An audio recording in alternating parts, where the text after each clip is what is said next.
And welcome in to the IDP Show Live Q&A start-sit discussion with me, your host, Jake Kohlhagen, and my dear friend, the one, the only, Jeff Boobam. Jeff, how are you today, sir? Fantastic. It's like a winter wonderland. It really is. It really is. We were just talking about this, right? We actually got some snow here. You got a light dusting. This is it's that football weather, right? Like you think back to the Ice Bowl and all those fun things, and we're here. We're in that weather. It's time to run the ball. And if you're going to run the ball, we're going to pile up a lot of tackles, right? And we're excited for tackles here. So, with that said, let's jump into the questions. Oh, we got Bruce in the chat already. Bruce, yo, good morning, Bruce. Thank you for joining as always. Rogaru, bonjour, gents. Yes, bonjour. We were so talking. cultured. We're so cultured right? on the show.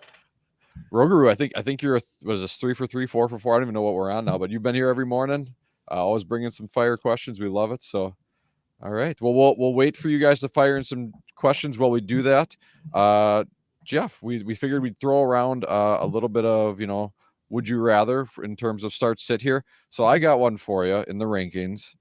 So we're going off Jace's rankings here on the site. So feel free to check those out over at the idpshow.com. He's got number 17 this week, Javon Hargrave versus the Philadelphia Eagles. Or on the other side of the ball, we got number 18, Chase Young for the Niners. Or not on the other side, or the other side of the line, I guess we would say. So which one of those do you like better in a tough matchup against the strong Eagles offensive front? I don't think Young has done anything since he's come over with San Francisco. I'm gonna take Hargrave in that matchup. I just think that he's a little bit more established. He's got a little bit higher floor.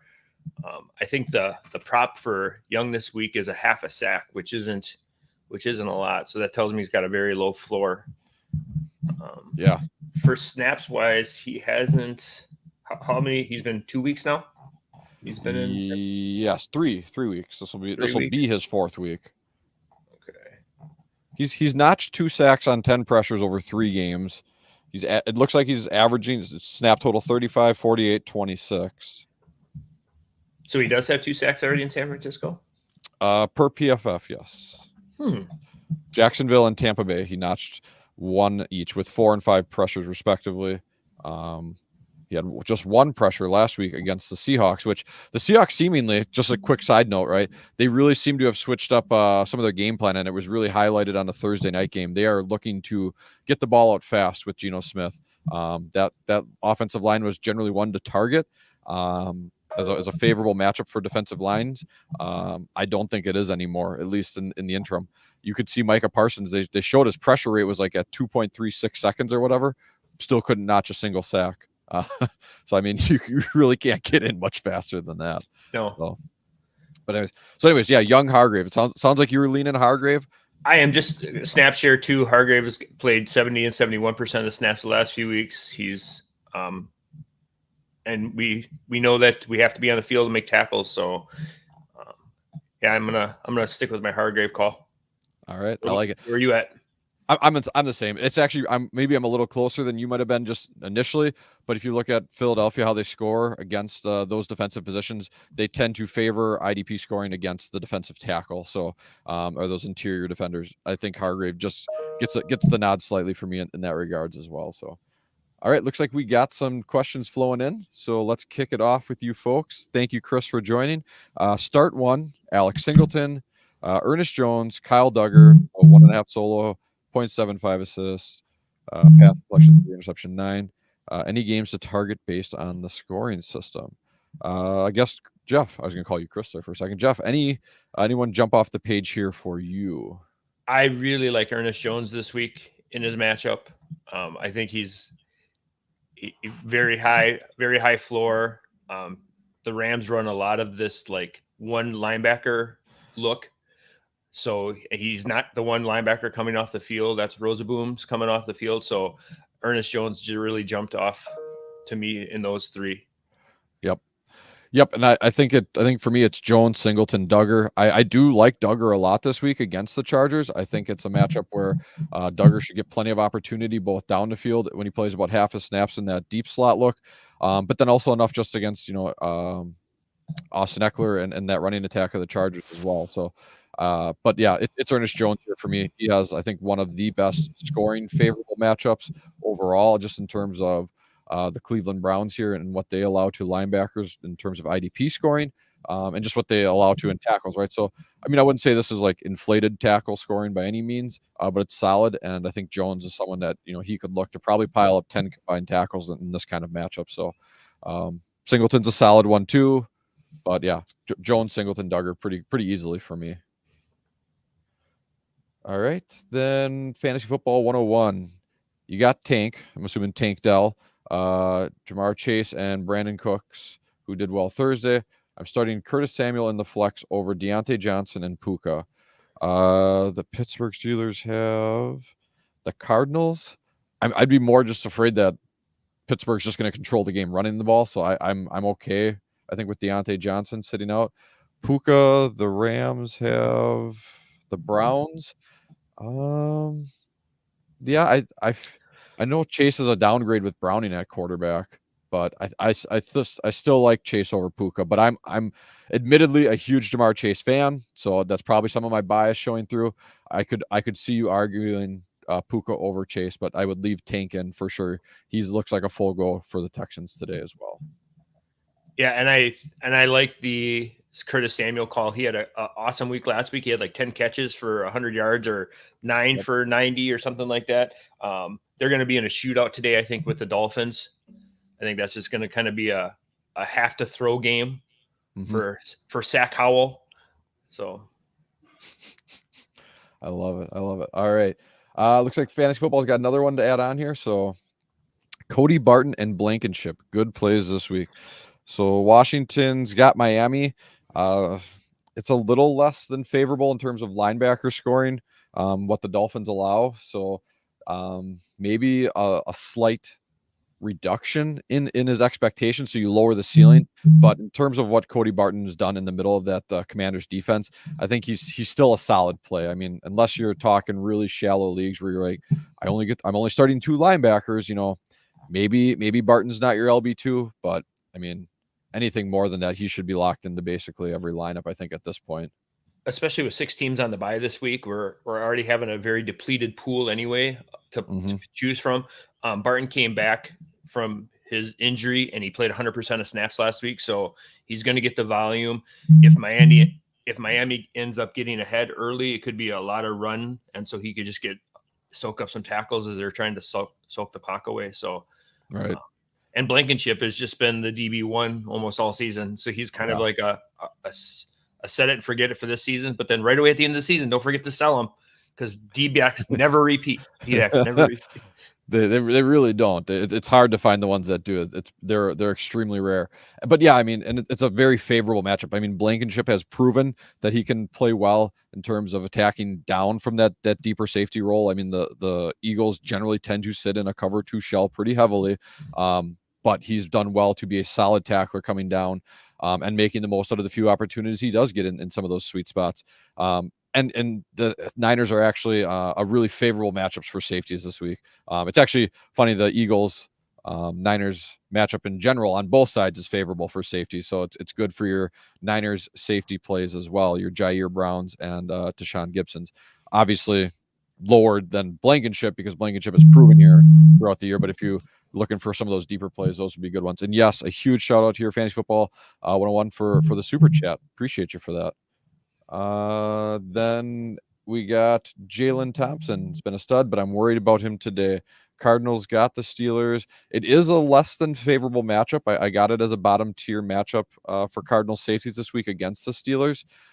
However, with what they have now in terms of that secondary and how they're playing things, Jalen Thompson's getting a lot of run in the sweet spot, right? He's taking basically a third of his snaps in the slot, a third of his snaps in the box, and a third of his snaps deep. That's just a quick generalization.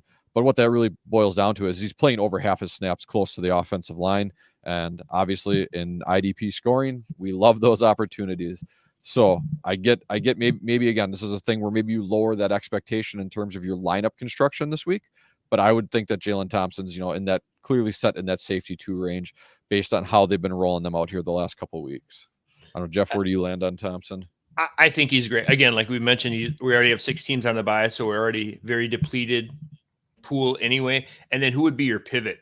Would be the, we can be concerned about a guy, but what's the alternative? So if we're not going to roll out Jalen Thompson, who are we going to start in his place? So he's been pretty consistent. He'll probably share out here who we can pivot to. So. Yep. All right. While we do that, we'll jump down Office Depot. Fellows are early. Oh, yeah. If you're on time, you're late, right? So got to be early. We've got many leagues, but start a 13 IDP is the toughest. I did get that, so got to wake up and get you guys an IDP question. We'll shoot them in here when you get them. So Rogaroo starting 3 DLs. Aiden, Buckner, Tooley. Have Karlaftis on the bench. He seems boom bust. Yeah, I think that's a general fairness there. Aiden, I mean, he's kind of suffering the negative part of just averages, right? So he's getting a crap ton of pressures. He's just, it hasn't fallen his way too much this year in terms of that. So, we've seen this before with other stud players, Max Crosby, Rashawn Gary, just to name a few, where they've had whole seasons where they rocked it out. They end up with 70, 80, 90, 100 plus pressures on the season, but end with 3, 4, 5 sacks. And people, they're like, oh, what have you done for me recently? This guy's out. These guys are elite talents, and they'll bounce back hopefully within season here for us. But if not, don't get too hard on these guys. But yeah, Buckner's is probably another set it and forget it, even in sleeper format where you're straight DLs. And Tuli Piloto has been a breath of fresh air for the Chargers. It's nice to see them get a defensive end who can stay out there and keep delivering. So. Yeah, you've been playing like 80, 90% snaps the last few weeks ever since Bosa went down. So he's getting a huge, heavy volume of snaps. And so you almost can't like replace the amount of snaps and volume that he's playing. And like you said, right. Karlaftis is a kind of a boom or bust. But if there's ever a week he's going to boom, it's going to be this week against the Packers. So. I mean, defensive line IDP scoring is a little lower when facing the Packers. So I think you got the right guys in there, Rogaroo. All right, Antonio, Shaq Barrett or Cam Hayward, looking for a solid floor for potential sack. Ward snaps have been on the rise, but Barrett has that Carolina O-line. Yeah, I mean, for me, I always chase a little bit more of the upside. I know like you said, you're looking for the floor here. Cam Hayward of the past even 3 years I'd feel super confident. Set him and forget him, especially if you got good tackle scoring in there. But I think even in this matchup, I still lean Shaq Barrett. I feel really confident about chasing the sack upside with him this week against that Carolina matchup. Jeff, who you like better this week? I kind of going to go the opposite. If you need upside and home run swing, it's Shaq Barrett. I think Cam Hayward has a super high floor. Like he's just 3, 4 to 5 tackles in it consistently each and every week. He's just very consistent week in and week out. He's getting, since he returned from his injury, he's playing north of 50%, 60%, 81% last week. So he's playing a pretty high volume of snaps as well. Tampa Bay's defense has kind of been a surprising regression this year. Like they haven't done, whether it's injuries or age or whatever it is. I know this week they're missing like 3 linebackers. They're missing Devin White. They're missing Levante David. And then even their backup, Sorvoise Dennis, is out this week as well. So they're rolling out like Britt, I think. KJ Britt's getting the green dot, the coach has stated. And JJ something, Russell, I think. It might be the other guy they pull up if Dennis is still out today. JJ Kohlhagen. At this point, they might be asking me to play. I think the guy they're talking about pulling up off the practice squad has taken 0 NFL snaps, and that's like preseason anything, right? Like this guy has just not been on an NFL field playing in a professional game yet, and that's where that Tampa Bay linebacker room might be at this week.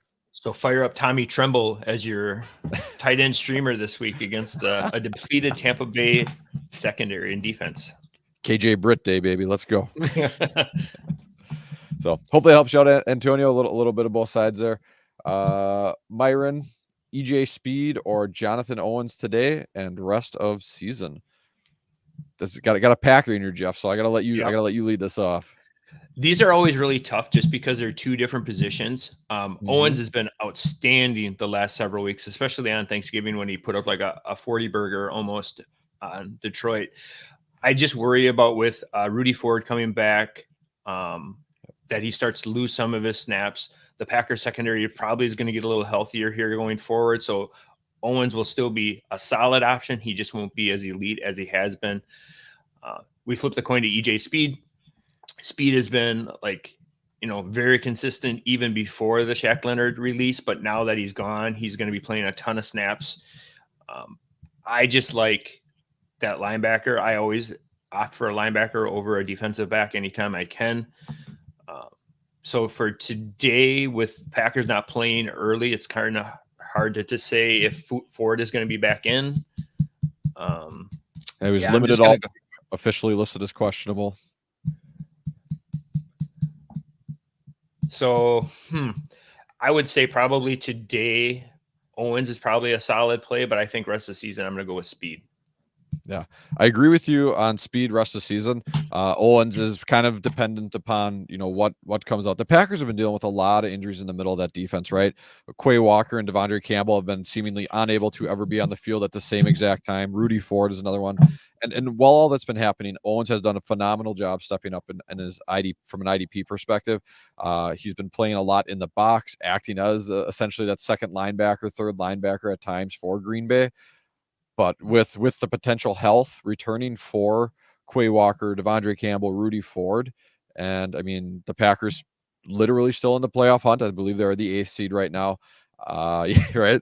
I do want to say that I think they're going to roll out their best guys, and this isn't a shot at Jonathan Owens. This is just a shot just a call out that those are the guys that were starting at the beginning of the year, and they will be starting again once fully healthy. So as much as I love Jonathan Owens, I'm Speed both today and rest of the season. All right. And then we got the brand shouting you out there, fantasy football again. Thank you for the super chat. Office Depot. So start to standard sleeper IDP scoring. Jalen Carter, Mike Dana, Ardea Odiengbo. Let me, if anything pops off, go ahead, Jeff. Otherwise, I'm going to look quick at my sheet here. Not ideal there. I think for me against the Titans, since the Titans, I got to go Deo. I think is definitely one of the two. Carter just doesn't get enough snaps for me to be super excited to plug him in over Dana. Dana is also kind of, it's rotational there in Kansas City for sure. Like outside of like Chris Jones, maybe even Karlaftis, right? But gosh, I'm you know what? I'm gonna roll with Carter. Actually, I'm gonna go Deo and Carter are my two for this. I just feel like big players make big plays in big games, and so I'm gonna go with a little bit of the narrative, and I think that Carter finds a way to step up, even though it's a very minus or negative matchup overall for the Philadelphia interior defense against the Niners this week. But I would Deo easily number 1, Carter number 2, Dana 3. I'm in the same boat. Indianapolis has a great matchup, I think, this week versus a depleted Tennessee Titans offensive line. I think that's going to be a really solid matchup, and they do a great job rotating in Indy. There's not like one like 80 or 90% defensive end there. I think they're all very 65-ish% snap share, so he's going to get a solid rotation. So, and like you said, Jalen Carter's been, you almost had a pick the other week, so when he dove for that spike. That's something. I love when players come up with creative ways to interject something new or different into the game. So that was awesome. All right. Hopefully that helps you out, Office Depot. All right. Chase, you got Zach Seiler, Eric Armstead, Derek Barnes, sit 1. I'm sitting Armstead. Yeah, Barnes is locked in. So then for me, it comes down to Seiler and Armstead. Seiler is like sneaky good. Like he is just one of those guys that you never like, but he's just always producing. Like every week he's got, depending on your scoring, it's like double-digit scoring. He's always in there. And then now with Jalen Phillips being out, I think they kind of rely a little bit more on him. I know that Van Ginkel will probably slide into that role, but I think it's just a plus for everybody in terms of snap rate and rotation. So they're Phillips playing Washington this week too, so they get Sack Howell. So yep, nope, yeah. Once I had to double check, and once I saw who Miami's playing, yep, for me it's Armstead is the sit, pretty easily for it sounds like both of us. All right. Office Depot. It said that only NFC South knuckle draggers. Nice. Love it. All right. And big three scoring. Yeah, thank you for the call out on the scoring. I think for that shouldn't change anything though. It's still Armstead, I think, takes the bench this week. Jace, thank you, Jace. Oh, overseas coming in and showing the Wow. love. Thank you, Jace. It's isn't it like, is it tea time over 2:30. there? Yeah. Thank you. Stereotypical English joke. Uh, All right. Another good friend of the show here, Eric. Any idea what is going to happen with the safety? Oh, look at Jeff. You knew exactly where a great mind and Eric would go talking about this. So I'll let you take this one, Jeff. This is your Packers. well, I just want to send out my condolences to Eric and his Hawkeyes after not even showing up in the Big Ten championship game yesterday, or whatever it is, the Big 48 championship game. There was one guy, some gunner on Iowa, like on that huge punt return, like flew down, missed the tackle, and ran 90 yards back the other way to make the touchdown saving tackle. I'm sure Michigan still ended up scoring anyways, because sorry, They're at Iowa. the 3, yeah. You're right. But that one guy made a really good effort. So anyway, sorry, I digress. I don't know. I saw that and I actually like retweeted that this morning. I was just amazing. Nice. Like he flew as the first one down there, flew past. He was on his butt and he got up and fought through like 78 guys to get down there. It was yeah. But you don't expect anything from a Hawkeye player except that. That's just their culture. So anyways, Ford Savage. Yeah, I just think going forward, like once Ford is healthy, he's going to be there. He was playing literally 100% of snaps in every game that he played in. He never came off the field, and Owens was really relegated to like scrap snaps where he was getting 19% of snaps, 0, 0, 3%, 48%. Meanwhile, Rudy Ford was 100% all the time. Yep. It took a Darnell Savage injury for Owens to get his opportunity. So I truly think once Ford is healthy, and that's a big if he's going to get back on the field, I think Owens is going to go back to playing second fiddle for the secondary there. Yeah, and Savage as a call out, right, was full participant the whole week, but still ended up with the questionable tag for the game this week. But right, I mean it's a lot of health coming back that wasn't there before. Well, like you said too, like we as in the Packers haven't had Walker or Campbell on the field at the same time. Jair Alexander has been missing time. Like this whole defensive unit has been really decimated by injuries and haven't been consistent or on the field since like week 1 or week 2. So right. Yeah. It's been which to lament a little more for you as a Packers fan, right? Like this was supposed to be the strength of your team, right? And just decimated with injuries this year. So, well, when you spend how many draft picks on first round draft picks on defensive players, all of them, yep. And that's why Rodgers is in New York now. But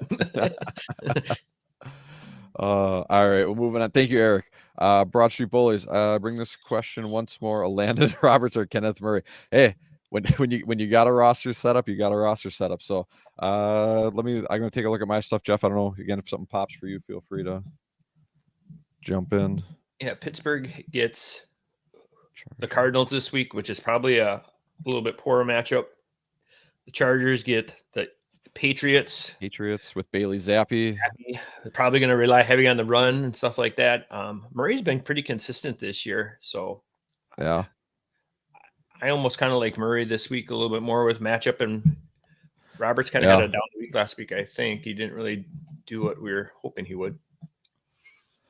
Yeah, I'd have to look, but I mean, I'm just looking at this. I feel like I think Murray's going to have an opportunity to be more involved in his game. Where he only had 5 tackles last week. Roberts did, coming off of a 16 tackle game.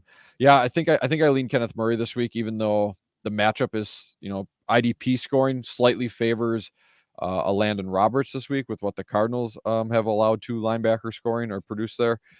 But yeah, it's just something about Bailey Zappi out there, where heavy utilization of Zeke and Ramondre, and knowing what they have there. I think this is something where that Chargers linebacking room can outperform what the season scoring has looked like for other linebackers up against the Patriots. So yeah, I would lean Murray here. I think with you, Jeff, it sounded like that's the way you're going as well.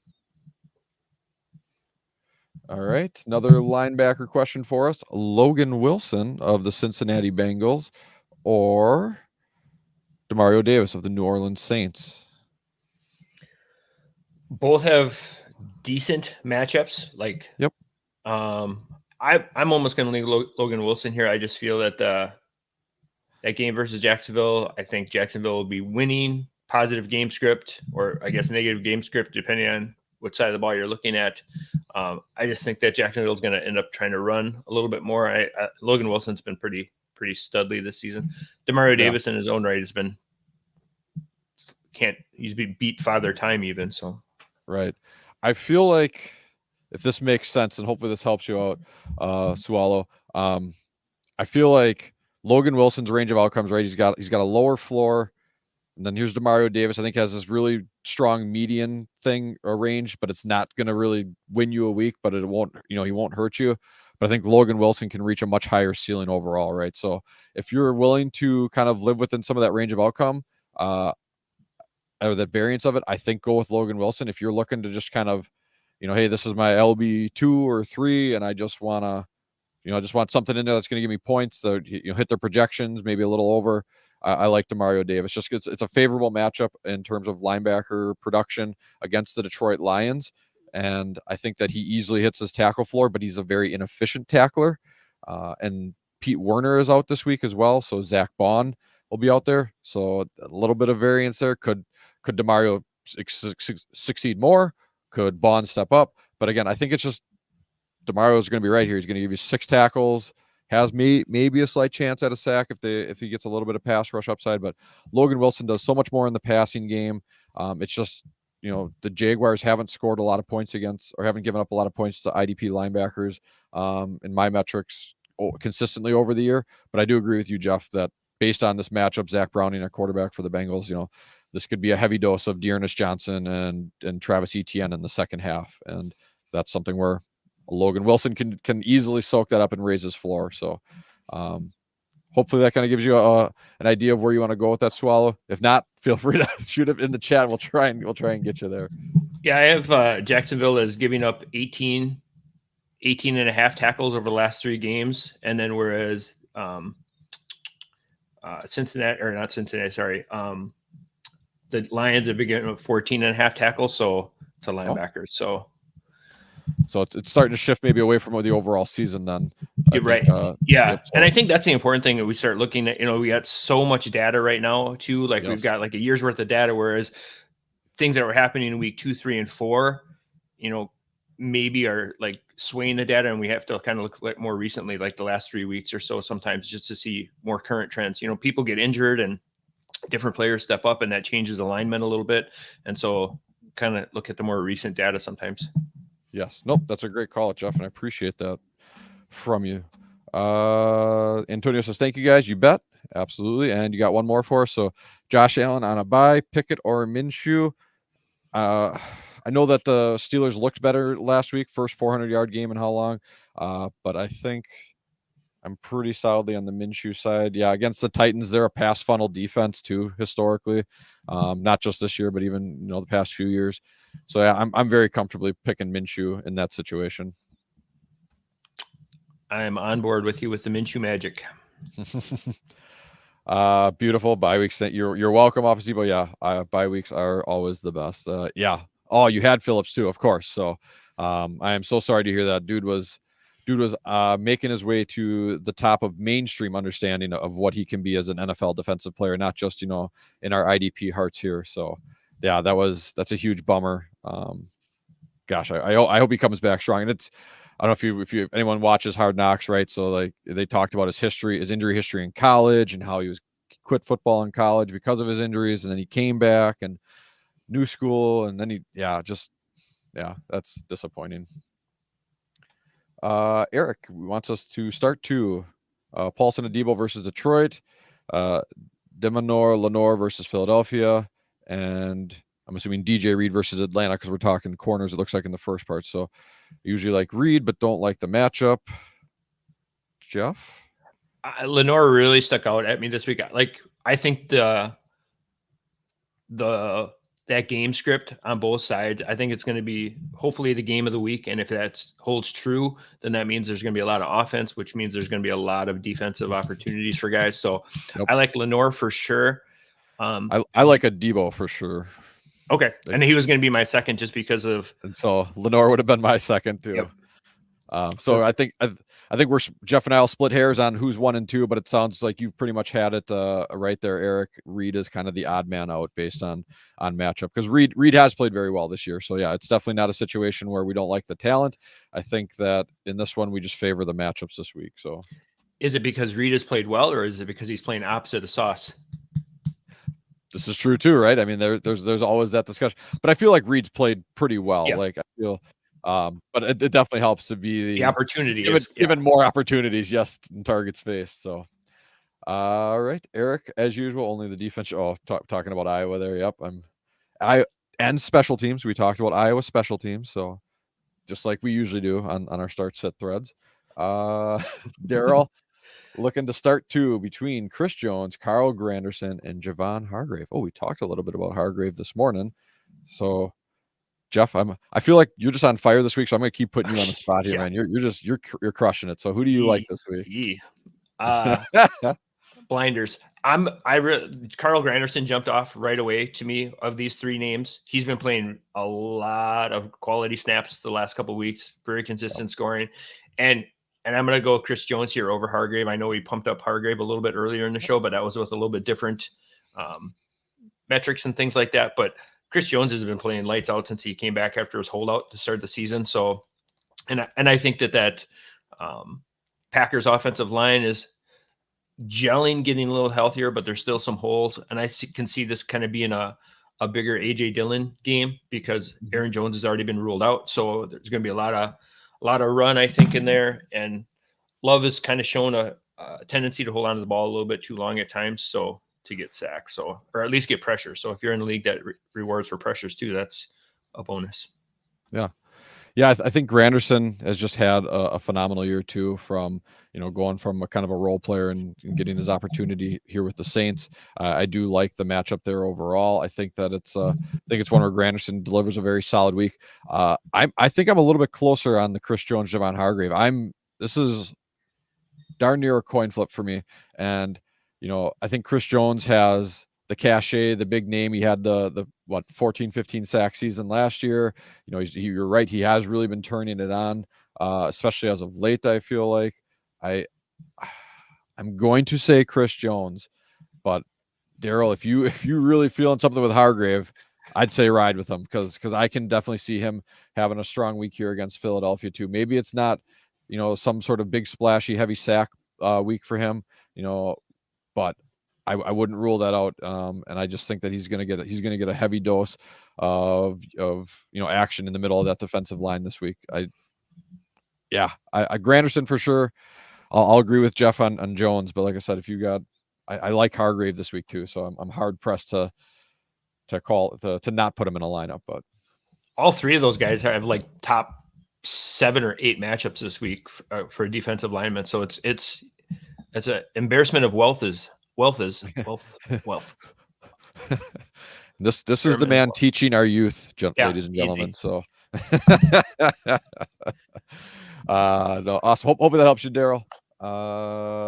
What was that? Are you careful? Is this an OnlyFans page? Oh, school is important, but fantasy football is importanter. Tell me your kids got that for you, or maybe that's awesome. You got some smart kids there, Jeff. I love it. We don't go well on state testing, but man, we know how to run data sheets. So, all right. Shay, hey guys, I can slide one of these two players into one slot: Hutchinson or Devondre Campbell. Oh man, if Campbell hadn't been listed as questionable, and maybe even if he had gotten a full practice by Friday, for me, I would feel very confident saying that it's Campbell over Hutchinson. And I am a huge Aiden Hutchinson fan. He is set and forget in every lineup I have him in. But I mean, between these two, looking at it and just the general overall IDP production, I really think that Kansas City is going to focus on running the ball because that is an area where I feel Green Bay has been able to be attacked. And Pacheco's been having some strong weeks here. Heck, I mean, they even threw out CEH when McKinnon was out last week and let him run around the goal line because it seems like Kansas City has come back to being, or maybe not come back to, but shifted into being a run and defense team, and even with Patrick Mahomes at quarterback. So I really, really, really like the Green Bay linebackers this week.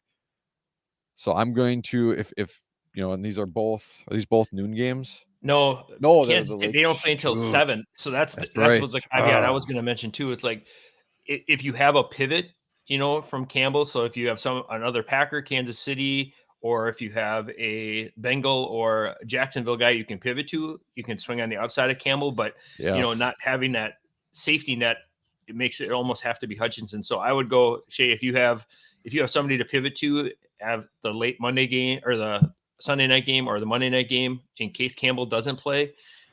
I almost think you have to go Hutchinson here because you can't afford a goose egg.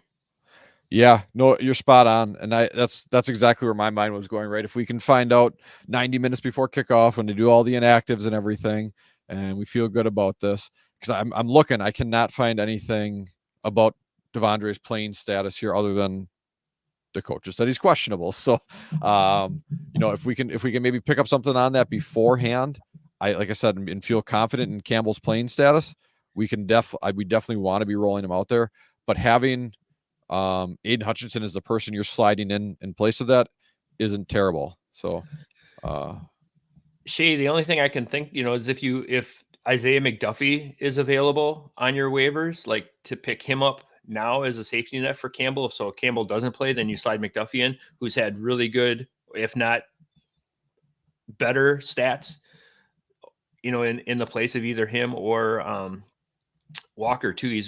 He's replaced both of them over the last few weeks. So maybe that's an option. Yep. Nope. I think that's a good call out. So, yeah. Sorry, Shay. I wish we had insight somewhere somehow to call out more confidently in Devondre. But again, worst case, if none of the stuff works out for you, sliding Hutch in there isn't a bad play at all this week.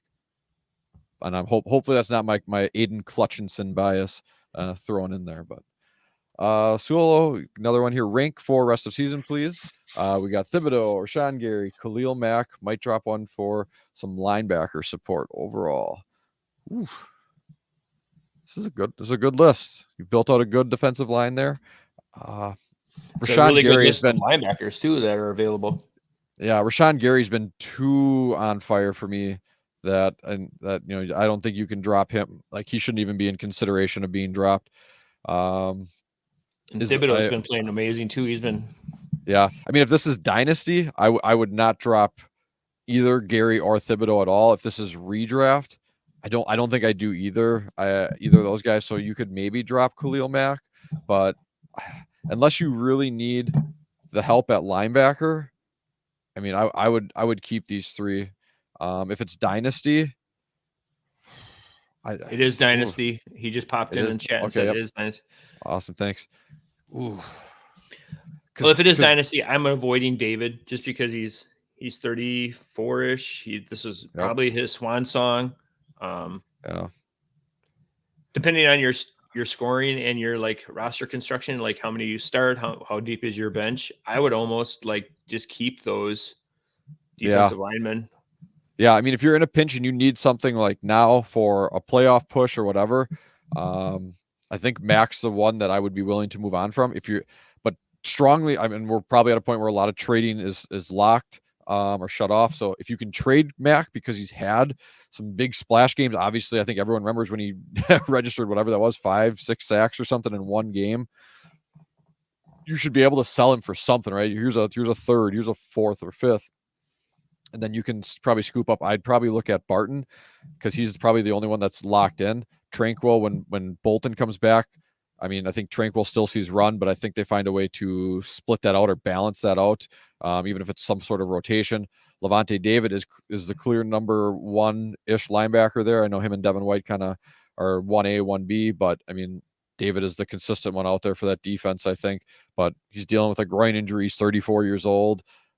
Are they still playing for stuff? I mean, technically they're in the NFC South race. We'll see what happens after this week. So, I mean, that's kind of where my head lands. If you need a linebacker, Mac would be the one I'd move from. Try to get something from him, capitalize on the name in the big season, and yeah, Barton would be the one I'd be looking to slide in there because he's going to give you the best probably value throughout the rest of this season. And him and Tranquil are likely to just be journeyman guys who find a spot next year on a roster, maybe the same ones, but find it somewhere and find a way to be relevant, even if it is rotationally. So that's where I land. My end rant. Your turn, Jeff. Yep, I'm totally on board with you there.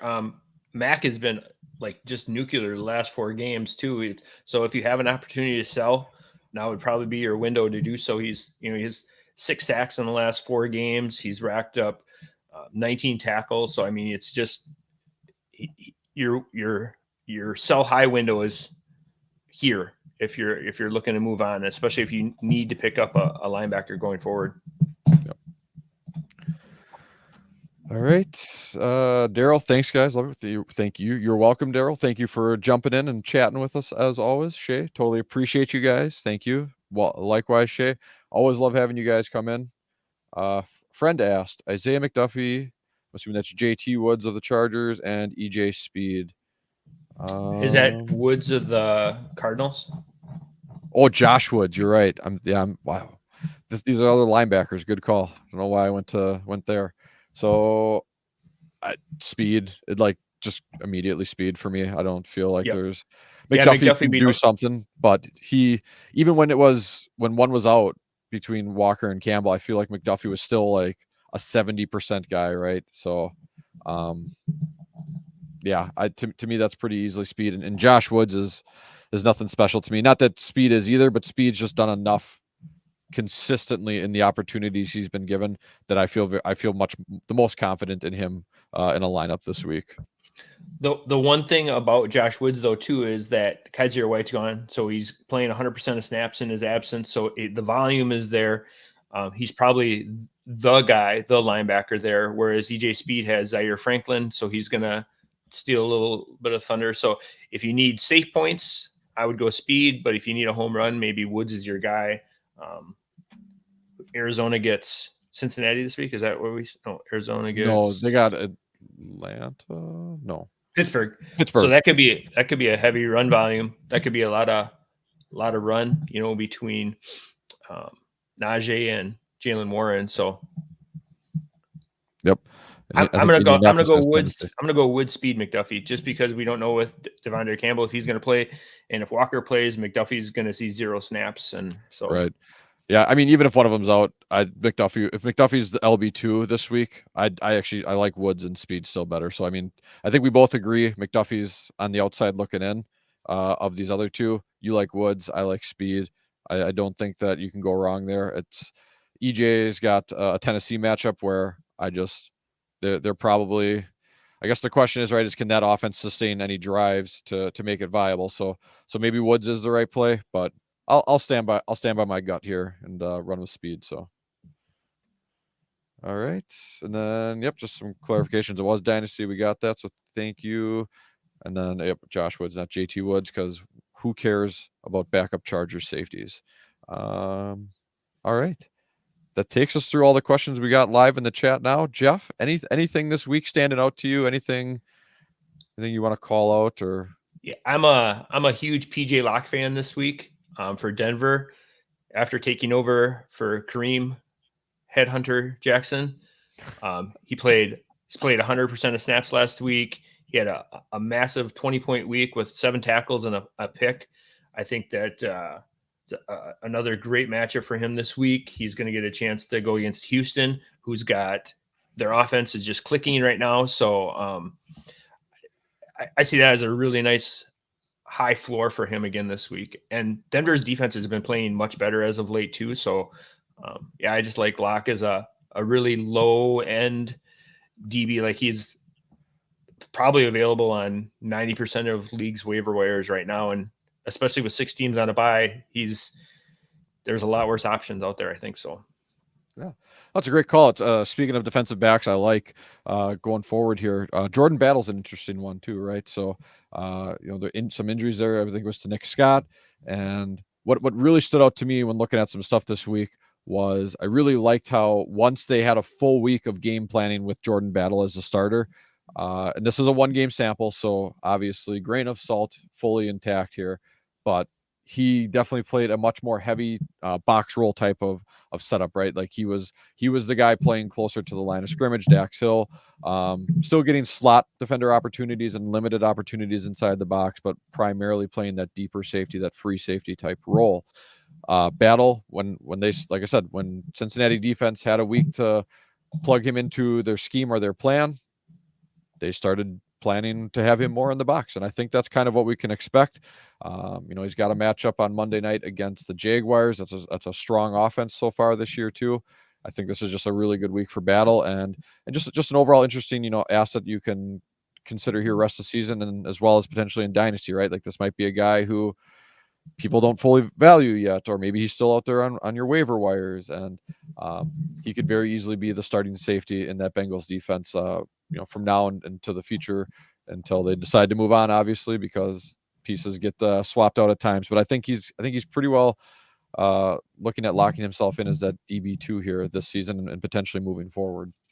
I like that too, because he's played more than 50% of his snaps, like in the box, like the last couple of weeks too. Like he's either lining up as a linebacker, lining up on the D line, covering that slot corner spot. So he's like right near that sweet spot, like you like to say. It's a great alignment and a great call. Awesome. All right, Sulo, just describe. Thank you for the sub. Always appreciate that. Hopefully we'll get to see you here the rest of the Sunday mornings as we keep moving forward. Antonio, follow up on the Hayward Shaq question.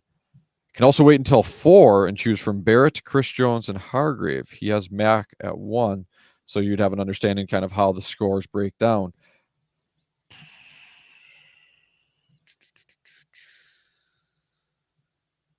And then swing for upside between those 3. He's saying, let's see.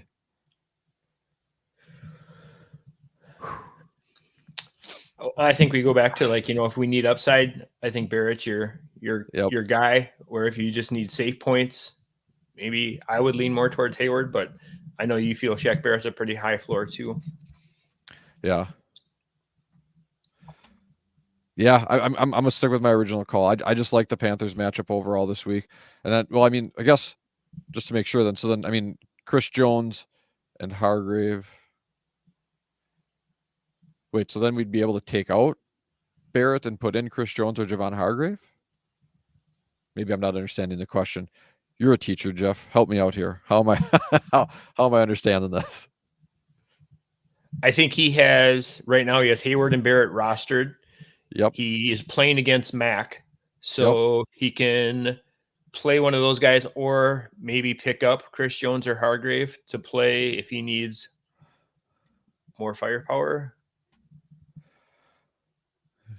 Maybe, Antonio, if you could just in the chat, maybe try to add a little clarification. Us old folk here sometimes need help keeping up with you younger generation. So this is me inferring. This is me using my inferencing skills. All right. Well, we wait for some additional clarification. We'll definitely get you an answer here as soon as we just want to make sure we're reading it right and giving you the right feedback. So Rick's wondering, who do you feel would be the leading tacklers this weekend?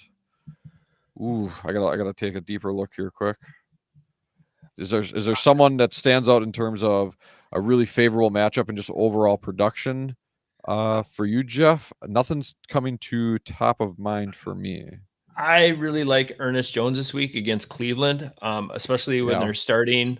They're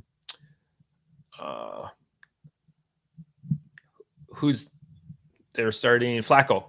They're starting Flacco as their quarterback this week. So I think that they're going to run the ball a lot with Jerome Ford. They're going to run the ball a lot with Kareem Hunt. They're going to do a lot of quick dump off passes. They're not going to ask Flacco to be rolling out and doing a lot of stuff. So it's going to be a lot of quick, this might be a big Njoku week and things like that. So I can see Ernest Jones just piling up a ton of tackles this week from the linebacker spot. Okay. Yeah, I like that. I know you said you liked Logan Wilson. That's a pretty favorable matchup overall, tackle-wise there too. So, maybe Ernest Jones, Logan Wilson are some of the names we're expecting up there. Besides, obviously, I know even in less favorable matchups, your Foysades, your Roquans. Well, Roquan's on bye this week, but I think those names kind of still stand out up there. Is it too bad I can't take Bobby Wagner? He's already had a 13 or 14 tackle week. Is that too easy for a layup, right? I would be interested. I think Fred Warner has been, really, really stepped up in terms of his floor production in IDP. He's kind of someone in the past who's disappeared from the box score production at times, but this year he's been really, really good in delivering there. And I think it's a really plus matchup overall against the Philadelphia Eagles as well. So I think Fred Warner's probably another one I think I'd throw up there in contention for, your top 3, top 5 tacklers this week. So hopefully that helps you, Rick. That's what you're looking for, or maybe you just wanted to have some conversation around the thought process. So either way, hopefully we got you what you're looking for there. Jake, who do you got as a safety to lead safeties and tackles? Ooh, this week, I know we talked about him already, so I feel like it's cheating, but I really think it's Reed Blankenship this week. I just really do. I feel like that Niners offense attacks the middle of the field so well. No shade to Nick Morrow or Christian Ellis or whatever remnants of linebackers are running out there in the middle of it, but I think no one attacks the middle of the field like Kyle Shanahan, in my opinion. And so I think that's just Reed's going to, as someone who's made plays consistently so far this year, and in a very plus matchup, both statistically and narrative, in my opinion, I think Reed's locked in as kind of that top safety play overall. All right. I like Cam Curl this week for a safety pick. Just I think that matchup Miami, they're going to run a ton of offensive snaps, and kind of having that high tackle floor. I think he's going to have a big week. So. Yeah. Well, I think he's played better too, production-wise, when Cody Barton and Jamin Davis are both there, right? We saw when Cody Barton was gone, Curl's production actually kind of reduced a little bit. And I mean, that's, again, Barton's not obviously a household name in terms of NFL linebackers, but he's solid. He knows what to do. He knows how to be in position. And when a defense, this is the ultimate team game. When a defense can work together like that, playmakers are able to make plays. And I agree with you. I think that Curl has a great week this week, and I think it helps a ton just that they have Barton have had him back in the lineup here now. So I like the call out, bias aside. All right. Antonio's saying, yeah, just play one. So just one out of them. Ooh. So I mean, if you have the option of Chris Jones or Javon Hargrave, just to pick out of one of those 4. That's how I'm reading that then. With Barrett and Hayward in there too. Right. So I liked Hargrave. I talked about, like, Hargrave and Jones are pretty close for me, so I like both of them. I don't know that Hargrave maybe has the upside of a Shaq Barrett, like sack wise. I think if you really want the upside and maybe a little bit of the floor, for me it'd probably be Chris Jones, Shaq Barrett, Cam Hayward, Javon Hargrave, and that's nothing in there is like clear tier cut, right? Like this guy's clearly above that. It's pretty close. You're really splitting hairs, but that's where my gut would lead me. And I'm going to be pretty close to that. I'm going to bump Hayward up a spot just because I feel that his. You like the matchup? Yeah. Yep. It's a really good matchup. Yeah. So what does your list look like? What are your 4? My 4 would be Barrett, Hayward, Jones, Hargrave. There you go. All right. Then we got a couple more that popped in here. So from Silence, 1 quarterback, Dynasty League, Mayfield or Minshew. Talking's hard. As a streaming quarterback this week. We talked about we love the matchup for Minshew already. Tampa Bay, who do they have? Now I'm blanking. They got the Panthers. I think I still like Minshew slightly. I think Minshew has just shown a willingness to run with the ball as well at times. And I think that just gives a nice little floor boost, right? So even if it's 25 yards, that's I like the addition that he gives to his floor there. And that's just a matchup where I think Minshew is going to get a chance to throw the ball, 35, 40 times against that Titans defense. So I was kind of trying to look at weapons that the quarterbacks have here, and Mayfield I think has better weapons than Minshew. Minshew really has Pittman. I'm going to lean Mayfield this week just because I think that they're gonna need him to play a little more. Minshew, I think they can keep it a closer game. They can run the ball with Zach Moss. They can get get down there, kick field goals, and I think that's more of a tighter game. Whereas divisional matchups generally tend to be that way. Yep, and I think with the Tampa Bay linebackers being as hit hard as they are, and their secondary is depleted, I think Carolina kind of surprises a little bit this week. And so I think that's a little bit closer a game, so they're going to have to throw more. So I kind of lean Mayfield just with that narrative. And that's in my head. And there's a lot of scary things that go on in my head, so don't always. I mean, I think for as much crap as Mayfield gets sometimes in mainstream media and fantasy football thoughts, I mean, he's a very, very solid quarterback overall. And I think I hope he's proven that a bit more this year. I do like the matchup for him. I think that, Panthers haven't done a great job in pressuring the ball consistently throughout the year. I guess my one fear is the Panthers have struggled against the run at times. Rachaad White has not been good. So it's, movable object versus stoppable force. Which one of these crappy things gives way to the other? So I feel like Rachaad White maybe does a bit more running the ball this week, but hey, that's okay. So if you want the right answer, you can follow Jeff's advice and go with Mayfield. If you like to go down in flames with me, jump on board the SS Jake, and we'll drown with Minshew this week. So sorry we couldn't get you a consensus silence. Hopefully that maybe just some of those thoughts help you feel more comfortable in your starting that lineup. Devin, non-PPR, sits, need to start one. Garrett Wilson, Cooper Kupp, Puka Nacua. The Jets have Atlanta.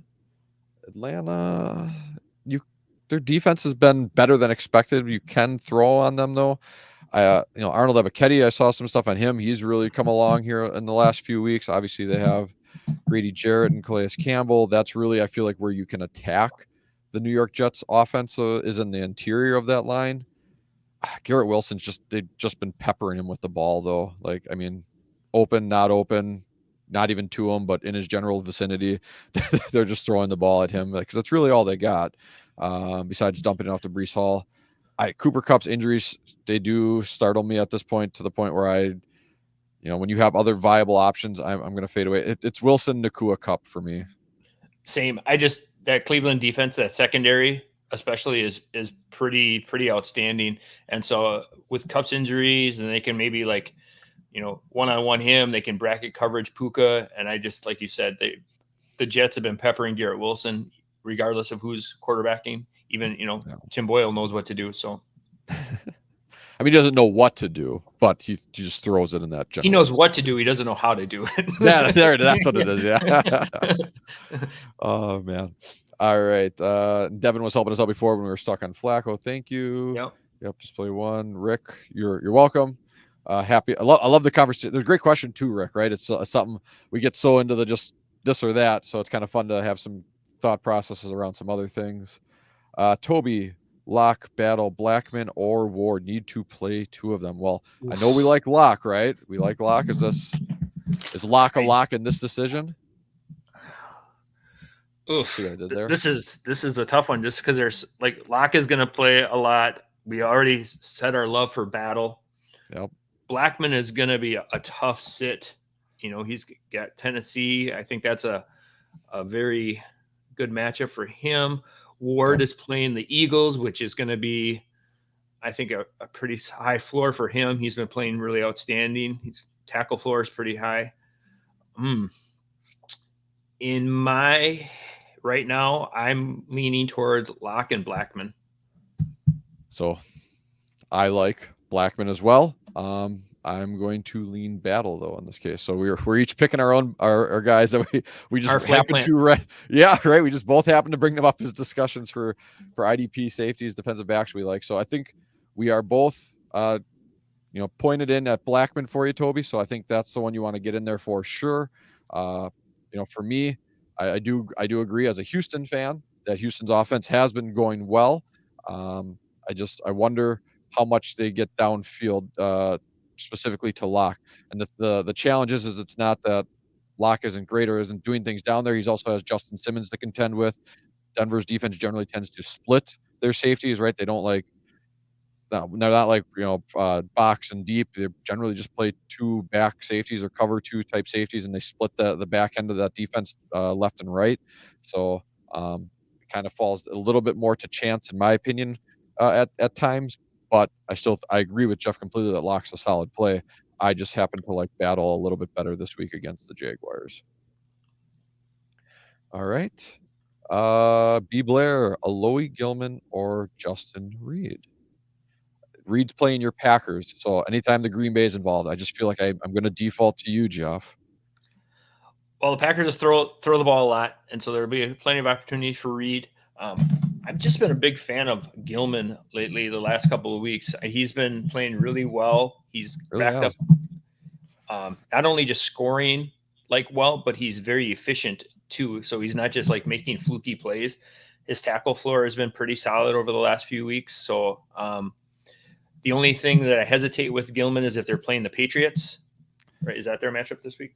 Yes. Yep. The Chargers got the Patriots. I just worry about volume and opportunity, whereas Reed is probably going to have a little more opportunity just because the Packers are going to throw.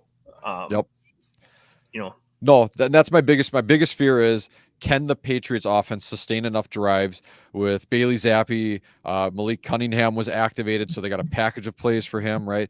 So this comes down to that belief, is this something where, hey, we don't have a lot of film on Zappi or this Malik Cunningham, and they're doing these unique wrinkles that allow them to sustain drives? I know Demario Douglas, I believe, is still in concussion protocol, so that's an offensive weapon for the Patriots that'll be missing. They've already lost other wide receivers like Kendrick Bourne. My biggest fear is the Patriots running enough offensive plays and that Gilman can just get enough of that piece of a pie, right? Because even if he gets 20% of the IDP scoring, if it's a tiny, tiny pie that he's taking that slice from, it's not going to really matter in the end. So I like Justin Reed as a playmaker. I like his alignment, but over the last year and a half, that really hasn't consistently delivered us IDP value for him. But in this situation between those two, I would lean Reed over Gilman. I'm with you. Plus, it's always nice to have that late game because then you always know, like, okay, either I already got the game won or I still got. I need 7 points, right? Yep. So yeah, real quick. So you said that, right? So that is your thing, right? Like you would rather have your guys playing Sunday night, Monday night versus having no one going, and then you got to sit there and watch your 10-point lead go to 9, go to 8, go to 7, and you're just like, just run the ball, keep the clock moving. Yeah. Oh, I love it. I'm the same way too. So, let's see. We got Devin. Volume has me leaning Wilson as of right now, and then the news of Olave being a full go. Yep. So Devin, thank you. Yep, thank you, Devin, for hopping in. Great name here, Jake Lewis.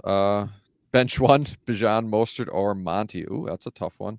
That's a full PPR too. Is next comment. Oh, full. Thank you. Bijan, Mostert, Monty. Who's Detroit got again? Detroit has New Orleans. Oof. I think Bijan's the one I'm locking in. They're finally starting to use him efficiently. Like the last 2 weeks, he's gotten like 100% of the goal line carries or red zone carries. So I think they're finally coming around. When I say they, it's tough to sit Monty just because of the touchdown floor is so high. Yep. But Mostert he leads the league in touchdowns. He has like 13. You can't argue that he's not going to touch the ball. Like even last week, it was like third quarter, he wasn't really scoring well, and he finishes the game with 2 touchdowns. So, yeah. One off of a 30-40 yard run, right? Like, yep. But Achan is active this week. He was active 2 weeks ago, and Mostert had.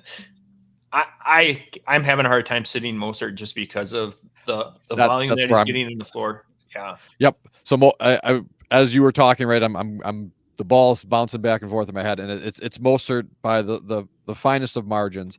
But to me, it's just obviously Detroit has a strong scheme that knows how to use Monty well. Mostert just has. I like his big playability more than Monty. I know Monty came back 3 weeks ago and ripped off a 75-yard run or whatever, but I don't feel like that's consistently in his bag of tricks. It is for Mostert, even at 30 years old or whatever, right? Like he's logged how many runs of 20 plus miles per hour this year. So it's Bijan confidently. I like Mostert over Monty. And then Blair back in with Cashman, Nick Morrow, or McDuffie,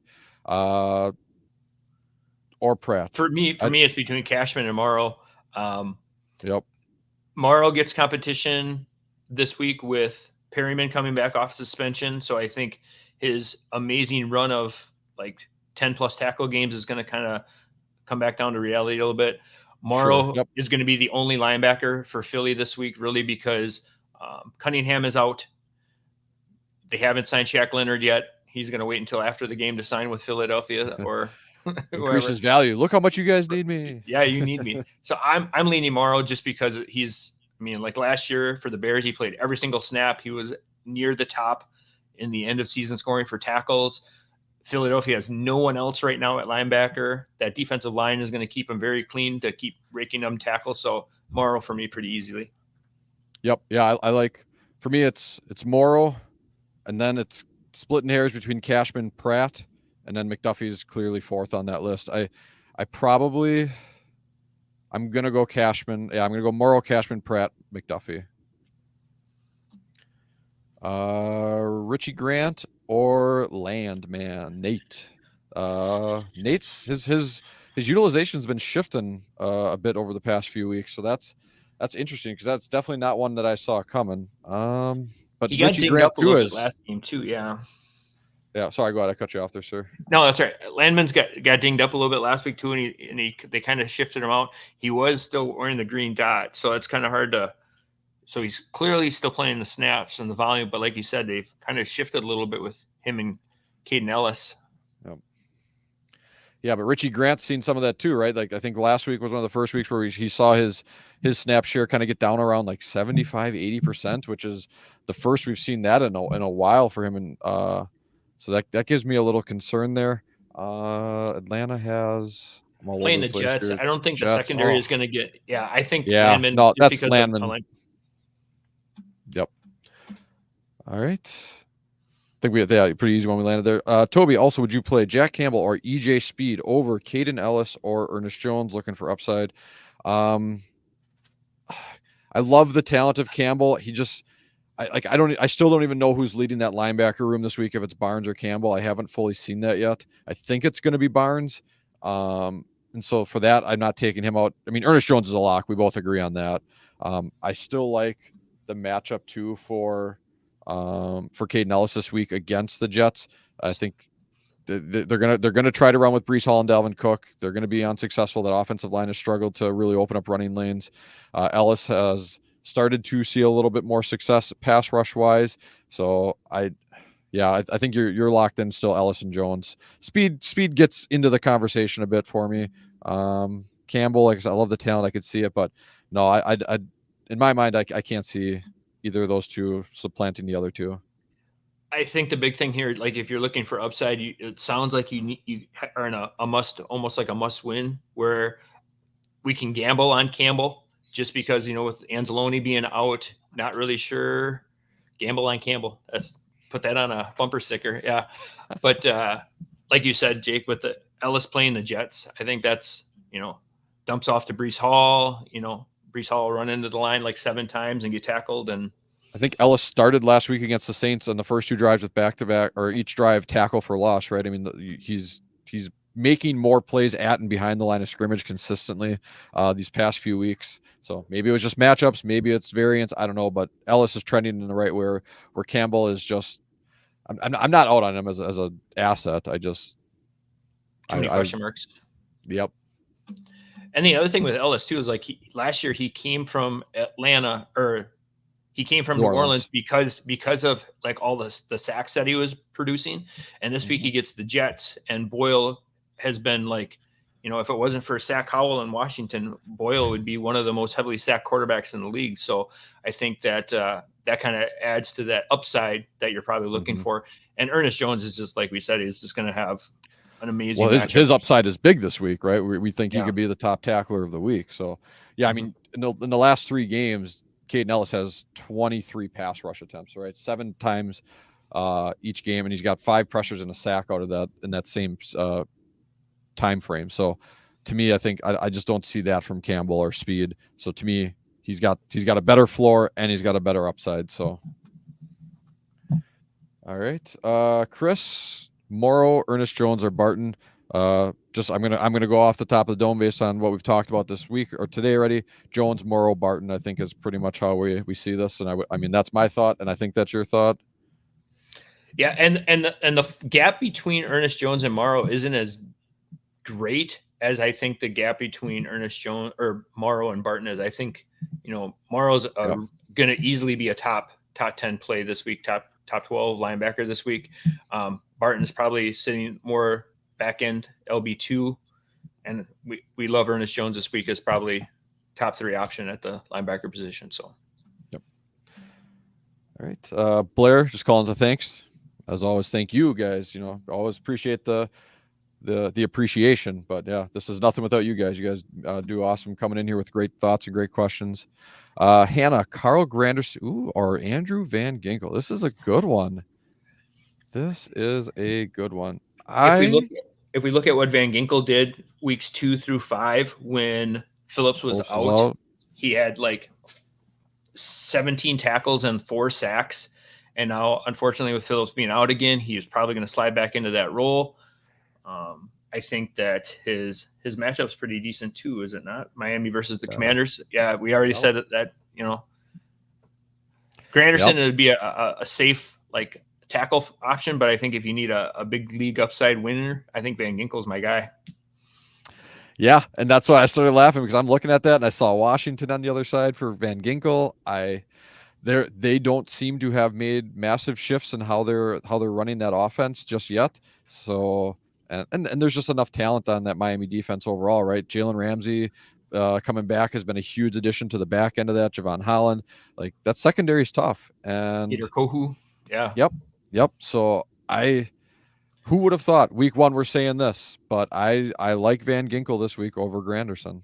The other thing too is game script. Miami's probably going to be leading that game. Washington's going to have to throw the ball, and the more times Howell is going to have to throw the ball, the more opportunity is going to hold on to it too long and lead to a sack. So, yeah, I mean that Washington secondary is just bleeding points to wide receivers, and I mean I don't know if you guys have heard, but Tyreek Hill is a pretty good wide receiver in the NFL this year, and there's a chance. Yeah, Tyreek, this deep sleeper.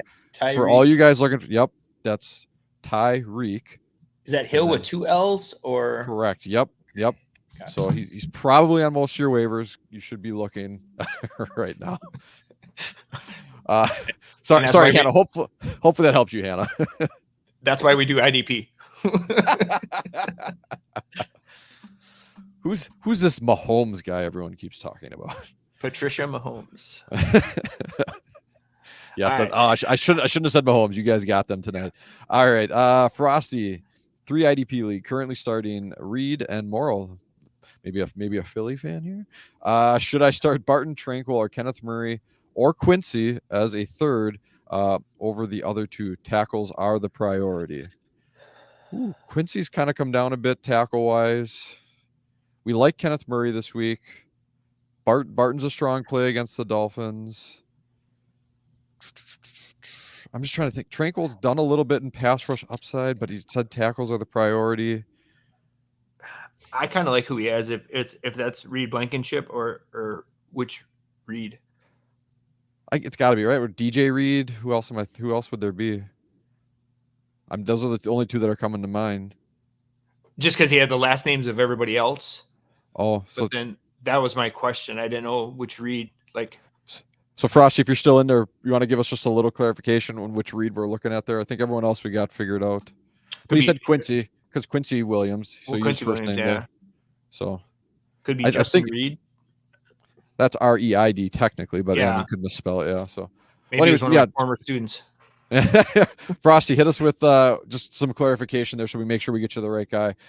Blair's got a question. Well, first of all, Hannah said thank you. Yes. Good luck, Hannah, in your matchup as well. Blair is saying Justin Reed or Jordan Battle. I like Jordan Battle a little bit better. But I think, I would say I like Battle's floor. I give Justin Reed maybe a slightly higher range of outcomes in terms of maybe a little bit better ceiling, but not by much that I would be excited to plug him in over Battle, if that makes sense. But if you're in that roster construction mindset, where you're like, I just need the bigger upside play, Reed would be the guy I would give the slight nod to. So yeah. Oh, thank you, Frosty. Steelers fan, by the way. So yes, I just saw two Eagles. Had to throw that out there. So yes, Reed Blankenship. And congrats to your Steelers too. Firing Matt Canada, apparently making the right decisions, getting their offense back on track. So Reed Blankenship and Morrow. I think Morrow's in.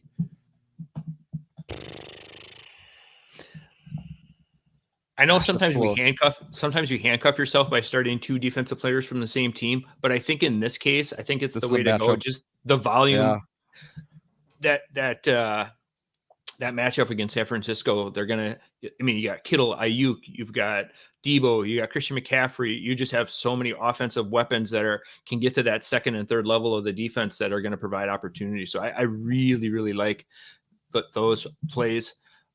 It'd be tough to take out for Tranquil or Murray. The only guy would be maybe Barton, but I just think the matchup is too strong. Yeah. Nope. I think with the uncertainty in my mind, I think you have it right the way it is, Frosty. So roll with the Eagles defense, and here's hoping San Francisco just 15 play drives up and down the field for you. So all right. Victor coming in with tackle heavy. Start 1 DB and 1 flex. Blackman, Duggar, Speed, Perryman. It's a good matchup for Duggar this week. Blackman is consistently in the box. I think Blackman is the better floor play. I like Duggar for upside. So oddly enough, Victor, I am going to play Duggar over Blackman in a lineup today. So I'm actively making that choice most likely here. So that is, I'm telling you, Duggar over Blackman is what I would do. But if you want a better floor, I would definitely play Blackman over him. If you're just like, I want the safest play.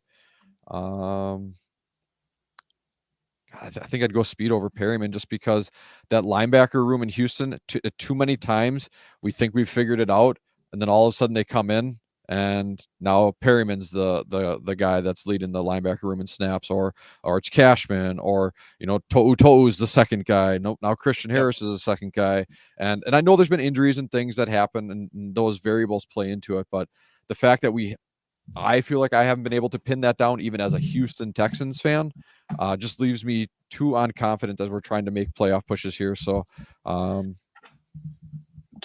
actually, Jake, you can flex it. So, would you rather have, so if we want to start Duggar in the D-back spot and we flex one, would you rather have Blackman as your flex, and then Blackman or Speed would be my flex option there, and I kind of lean towards Blackman this week. I didn't. My mind did not go that route, and you are 100% right. So yeah, Duggar, Blackman, fire them up. This is coming from late round DB, right?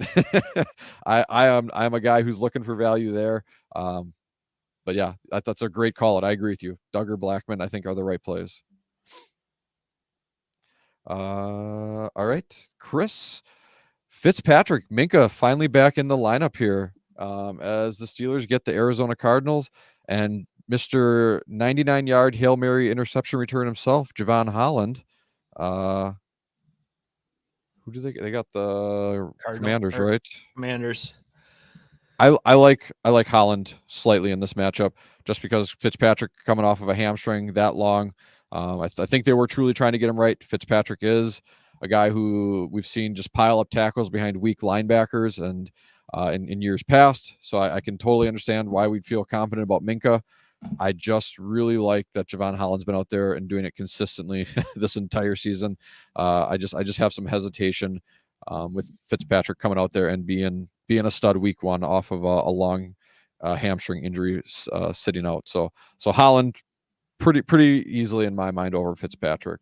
I don't know where do you land, Jeff? I'm with you there. It's always that first game back is always kind of it's re-injury, and I know they kept him out long enough to make sure that he was healthy, but I always just like err on the hot player, and the hot player right now has been Holland. So yeah. All right, Leland hit like at least if you like it, yeah, right. I mean, it's simple as that. If you like it and you don't want to hit like, You don't have to do that either. I don't know. I'm not good at this YouTube stuff. I just know IDP football a little bit, and I like to talk about it with handsome fellas like Jeff. So, but yes, thank you, Leland. Appreciate the call out. Oh man, now his wife's gonna think I made him cry. Frosty, thanks for the analysis, but for clarification, who'd you have chosen? Speed, I believe. Right? Yes. Yeah. For me, Duggar. It would go Duggar for me. Then it would go Duggar, Blackman, Speed. Blackman, Speed. Yeah. Yep. Okay. Yeah. Yep. Perryman, like you said, Jake, just that the uncertainty of like how they rotate.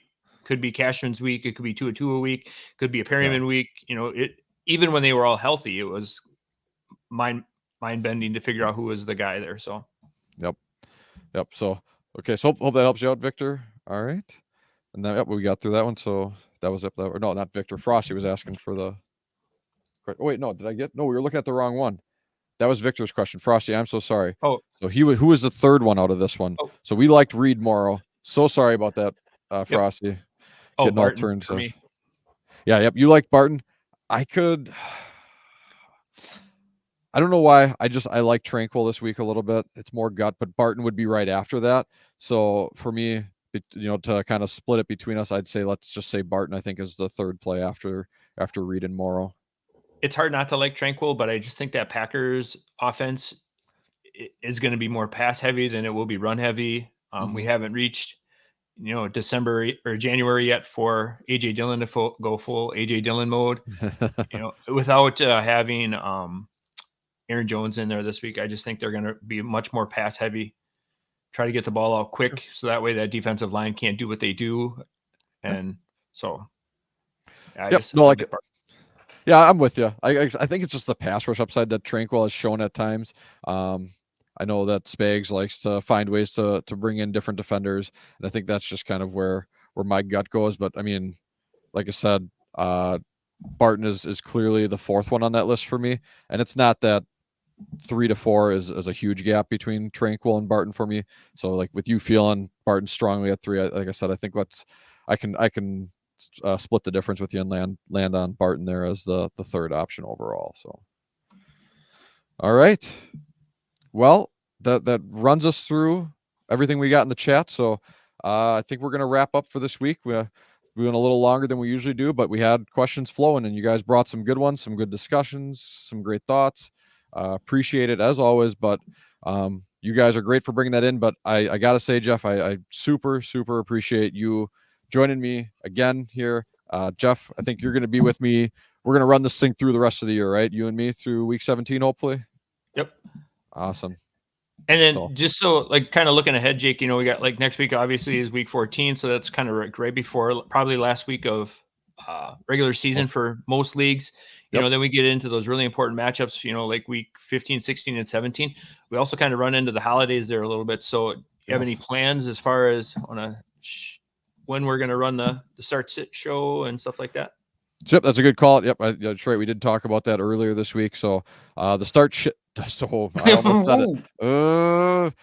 PG-13. Sorry, guys. The start sit show for that Christmas weekend. We will not have it on the Christmas Eve morning of the 24th, but we will run it for you guys on the 23rd. So hopefully that'll still give you some time to look at your lineups. We'll have a lot of the injury analysis and stuff by that point, and we can start making some good lineup decisions alongside you guys. So Saturday, December 23rd, instead of Sunday, December 24th, and we'll run it at 9 a.m., just like we do most Sundays here. But everything else should run through on Sundays. Otherwise, Christmas or New Year's Eve and all that stuff, we're fine in the morning. So, yeah. So just a heads up for you guys. Good call out, Jeff. So, again, make sure you get the questions either in the Substack question spots when you send that out, or hit us up on Twitter, and we can be sure to answer your questions here too. Yep. Love it. So appreciate you again, everyone, for joining in. Appreciate you, Jeff. Best of luck in your week 13 matchups, everyone. Bye.